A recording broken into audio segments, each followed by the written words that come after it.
غم بیتے ہیں اگر کبھی اس کی سٹوریاں سننے لگیں تو حیران ہی ہو جائیں۔ کتابوں میں واقعہ لکھا ہے کہ ایک عورت تھی، طواف کر رہی تھی اور طواف کے دوران کہتی تھی، اللہ میں اس حال میں بھی آپ سے راضی، اے اللہ میں اس حال میں بھی آپ سے راضی۔ تو ایک آدمی نے یہ سنا تو بڑا حیران ہوا، اس نے اس سے پوچھا کہ تو کیوں کہتی ہے کہ میں اس حال میں بھی آپ سے راضی، میں اس حال میں بھی آپ سے راضی؟ اس نے کہا کہ میں طواف ختم کر لوں گی نا تو میں تمہیں اپنا واقعہ سناؤں گی۔ چنانچہ اس عورت نے اپنا واقعہ سنایا کہ میرے 3 بچے تھے، میں گھر کے اندر ایک دن تندور پہ روٹیاں پکا رہی تھی تو میرے بڑے 2 بچے جو تھے وہ گھر میں کھیل رہے تھے کمرے میں، اچانک مجھے شور کی آواز آئی تو وہ کہتی ہے کہ میں نے جب شور سنا تو میں وہیں سب کچھ چھوڑ کے تندور پر آٹا روٹیاں تو میں کمرے کی طرف بھاگی۔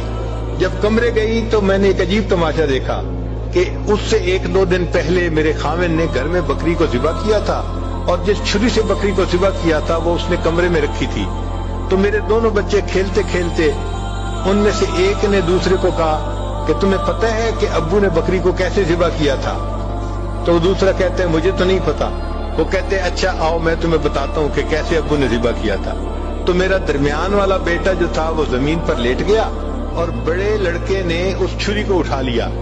اب وہ چھوٹا بچہ تھا اور اس کو پتہ نہیں تھا کہ چھری کتنی تیز ہے، چنانچہ اس نے اس کے گلے پہ جو چھری چلائی تو گلا تو فوراً کٹ گیا اور خون کا فوارہ چھوٹنے لگا۔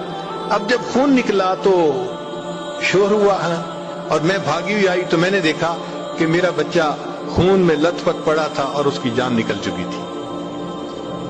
اب میں نے سوچا کہ میرا بڑا بیٹا کہاں ہے جس نے یہ حرکت کی تھی؟ وہ ڈر کے بھاگ گیا تھا اور کہیں چھپ گیا تھا۔ کہنے لگی میں نے اسے دوسرے کمروں میں دیکھا تو کہیں نظر نہیں آیا۔ جب صحن میں آئی تو وہاں میں نے تنور کے لیے کچھ لکڑیاں رکھی ہوئی تھیں، ان لکڑیوں کے پیچھے وہ جا کے چھپا تھا۔ کہنے لگی میں نے پیچھے سے اس کو جا کے جب دیکھا تو اس نے مجھے کوئی جواب نہیں دیا۔ جب میں قریب گئی تو مجھے پتا چلا کہ اس جگہ کے اوپر ایک سانپ بیٹھا ہوا تھا۔ یہ بچہ چھپنے کے لیے جب لکڑیوں کے پیچھے گیا، سانپ نے اس کو ڈسا اور یہ بھی وہاں مرا پڑا تھا۔ کہتے میں اس کی لاش اٹھا کے لائی، ایک بچے کو ایک چارپائی پہ لٹایا اور دوسرے بچے کو دوسرے چارپائی پہ لٹایا۔ پھر اس کے بعد میں نے فیل کیا کہ میرا تیسرا چھوٹا بیٹا جو کرالنگ کرتا تھا، رینگتا تھا، وہ کہاں ہے؟ وہ مجھے نظر نہیں آ رہا تھا۔ کہنے لگی میں اٹھ کے جب تنور کی طرف آئی تو میں نے دیکھا کہ اس نے کرال کیا اور وہ تنور کے اندر گر چکا تھا۔